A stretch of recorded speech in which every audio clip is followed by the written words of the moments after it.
मुग्धा और उसकी सास के बीच पूरा समय सास के किसी न किसी काम को लेकर मतभेद चलते ही रहते हैं। बहू, ओ बहू, जरा चाय बना दे। मुग्धा चाय लेकर आती है। ये लीजिए, और कुछ चाहिए? अरे नहीं, बस चाय पीने का मन था। जाओ, तुम दूसरा काम करो। चाय पीने के थोड़ी देर बाद सास दोबारा मुग्धा को आवाज लगाती है। अरे बहू रे, आओ बहू, जरा हलवा तो बना दे, मीठा खाने को मन हो रहा है।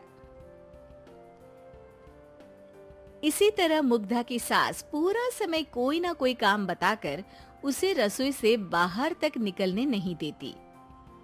कभी चाय, कभी हलवा, कभी पानी तो कभी दूध, हर समय खाने को चाहिए और उसके लिए अपने हाथ पैर बिल्कुल नहीं हिलाने। परेशान किया हुआ है इन्होंने। सास की जबरदस्ती परेशान करने की आदतों से दुखी मुग्धा एक शाम सचिन के साथ अपने कमरे में बैठी हुई बात कर रही होती है। सुनो जी, मम्मी जी की ये जानबूझकर मुझे परेशान करने की फरमाइशों से मैं बहुत फ्रस्ट्रेट हो चुकी हूँ। पूरे दिन में एक सेकंड का आराम नहीं मिलता। रसोई से बाहर कदम रखती नहीं कि बहू ये बना दे, बहुरी वो बना दे। अरे इनकी फरमाइशें चलती ही रहती है। अरे मुग्धा, माँ खाने की शौकीन है, पर उम्र हो चली है, खुद खाना नहीं बना सकती, इसलिए तुमसे बोलती है। अरे तो शौक भी उम्र देख कर रखने चाहिए ना। समझ में नहीं आता, हर समय फेविकॉल का जोड़ लगाए सोफे से चिपकी बैठी रहती है। इतना सब डाइजेस्ट कैसे हो जाता है उन्हें? अरे तुम मेरी माँ से इतनी नफरत कैसे कर सकती हो? मैं उनसे नफरत नहीं करती जी, बस परेशान हूँ। जहाँ मुग्धा अपने पति से ये सब बोल रही होती है, वहीं उसकी सास भी कमरे के बाहर दरवाजे से कान लगाए सारी बातें सुन रही होती है और अगली दोपहर रसोई में मुग्धा के पास जाती है। बहू, आज ना मेरा कुछ मसालेदार खाने का मन है।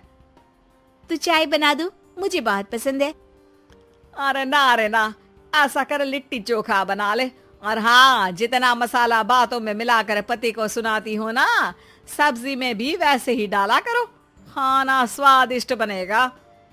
सास की बात सुनकर मुग्धा हैरान रह जाती है। मतलब अब पूरा समय मुझ पर हुक्म चलाने के साथ बंद कमरे में हुई पति पत्नी की बीच की बातें भी सुनती है? अरे बात जब मेरी थी तो सुनने में क्या दिक्कत है? ये कहकर सास वहां से चली जाती है। अरे अब तो हद पार हो गई, इस तरह से तो ये मेरा जीना मुश्किल कर देंगी। मुग्धा सास की हरकतों से परेशान उसका हल सोचने लगती है और इसी तरह कुछ दिन बीत जाते हैं, जिसमें सास का जन्मदिन आता है। मुग्धा बहुत खुशी के साथ अपनी सास को एंड्रॉइड मोबाइल गिफ्ट करती है। मम्मी, आपको सबसे बात करने के लिए बहुत दिक्कत होती है ना, कभी सचिन तो कभी मुझे बोलना पड़ता है, पर इस मोबाइल से आपको कोई दिक्कत नहीं होगी।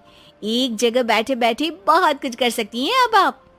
मोबाइल देख सासू माँ खुश हो जाती है, पर उसे इस्तेमाल करना तो आता नहीं, इसलिए साइड में रख देती है। जिसे देख मुग्धा घर का सारा काम छोड़ मोबाइल सेट कर सास को इस्तेमाल करना सिखाने लगती है, जिसके बाद अब सास पूरा समय मोबाइल में ही लगी रहती है। हाय, जब से मम्मी को मोबाइल मिला है मेरी लाइफ में कितनी शांति आई है। अच्छा है, इसी तरह बिजी रहे तो मैं भी सुकून की जिंदगी जी पाऊंगी। अब मुग्धा जब मन करे काम करना, जैसा चाहे वैसा खाना बनाकर खाना, पूरा समय रिलैक्स और खुश रहने लगती है। क्या बात है, आजकल तुम बहुत चहक रही हो। अरे मम्मी जी से छुटकारा जो मिला है, अब ना फरमाइशें ना छुप छुप कर बातें सुनना। अच्छा, तो मोबाइल गिफ्ट करने की ये स्कीम थी।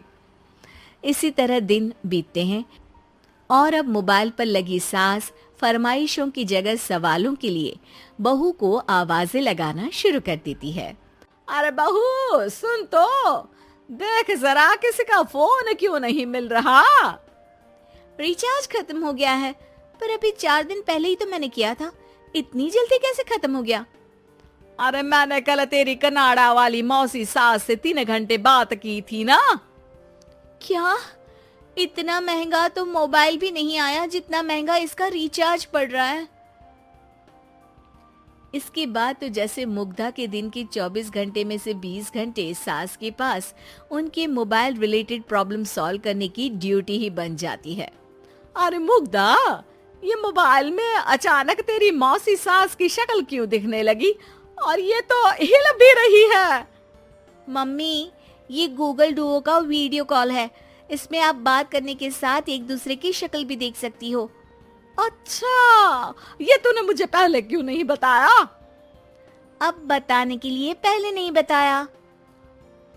इसी बीच सचिन भी वहां आ जाता है और सास अपनी वीडियो कॉल में बिजी हो जाती है। क्यों, सास बहू में क्या गपशप चल रही है? इसे गपशप नहीं, दिमाग का दही होना बोलते हैं। पर तुम तो मम्मी को मोबाइल देकर बहुत खुश थी, फिर क्या हुआ? हाँ, उसका सुकून भी कुछ ही दिन मिला। अब घर के टंटे खत्म हुए तो मोबाइल की टिंग टिंग शुरू हो गई। देखो भाई, कुछ पाने के लिए कुछ खोना तो पड़ता है।